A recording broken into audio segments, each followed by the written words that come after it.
I've been reading Chainsaw Man since chapter 20, all the way up to current and eventually the ending. And I've been seeing people complain about the ending or part 2 or all this stuff online, and I just have some things to get off my chest. I've been thinking about this for a super long time, so I built my YouTube set, and one of the first video ideas I had was I need to just talk about Chainsaw Man and get some stuff off my chest.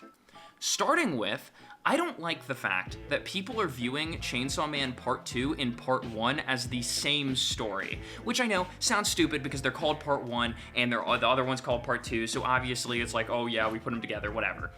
But my thing is that this is basically Chainsaw Man and then Chainsaw Man Z. Nobody would judge Dragon Ball Z as being bad if Dragon Ball was awful. Fortunately, Dragon Ball's amazing, but it's like the people that judge Dragon Ball Z or Dragon Ball all based on Dragon Ball Super or Dragon Ball even doing something like Dragon Ball GT. Nobody's gonna do that. Is it a continuation of the story? Yes, but there are fundamentally like different things going on, different characters. The characters are grown up or whatever you want to say.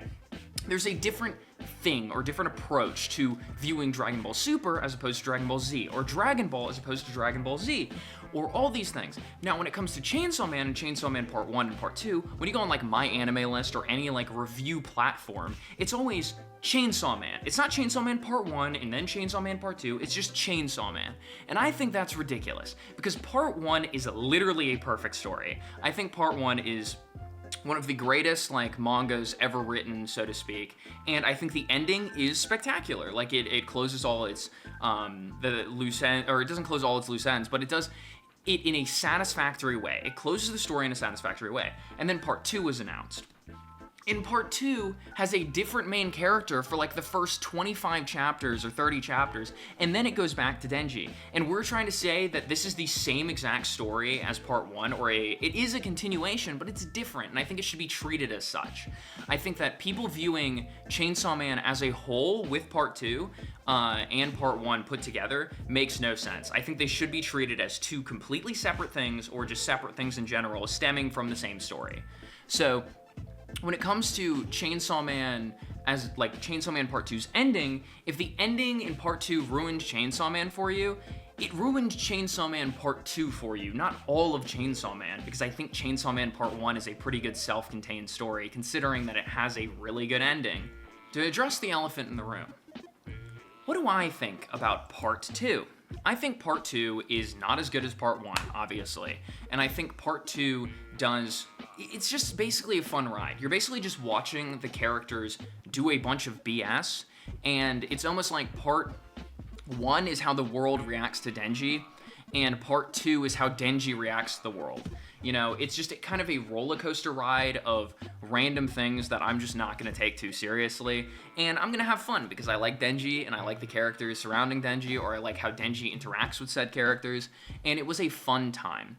And I also think that when it comes to Chainsaw Man particularly, I think a lot of people picked up Chainsaw Man Part 1 when it was over, because the anime came out after Part 1 finished, and I think a lot of people just hopped on the bandwagon of Chainsaw Man, and so they didn't see, when reading week-to-week Chainsaw Man, it didn't work that well, because there's so many like confusing things, especially towards the end of the series.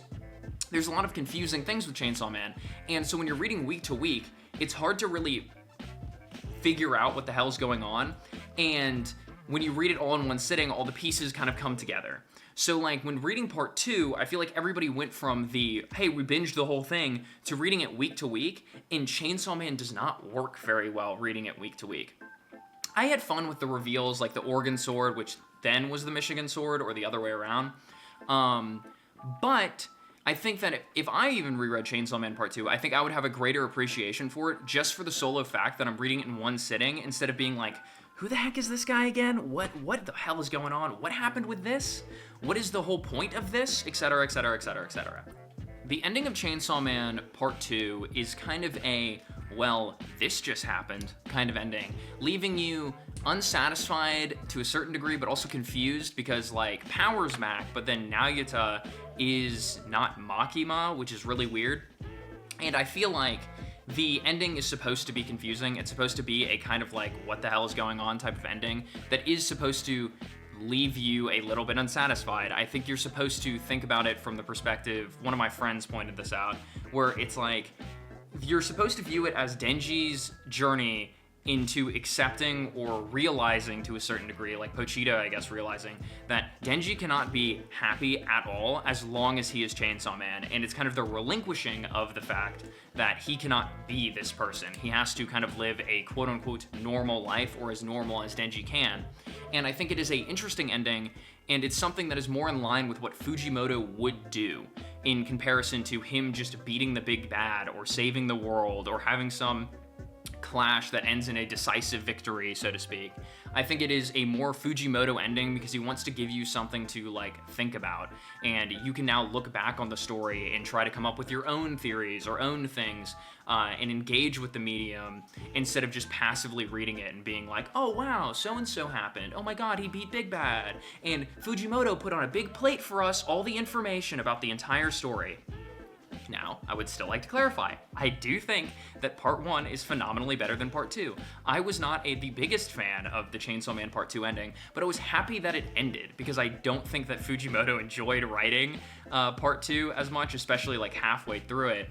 But it still was a fun ride. The art was good, the story was decent enough, and the characters were still well written. Part 1 of Chainsaw Man is an outlier and not the rule. Like, with Part 2, or Fire Punch, or his other one-shots, he's always trying a bunch of different things, and I think Chainsaw Man Part 1 may be the most conventional story he's written, even though it's still unconventional. It's still weird, and it's still all over the place. But Part 2 is more so. Fire Punch is more so. His one-shots take a completely different direction depending on the one you read. For example, reading Look Back and then reading Fire Punch or Chainsaw Man or Goodbye Eerie or whatever, they're all completely different stories and have completely different story structure, as well as just like general genre shifting.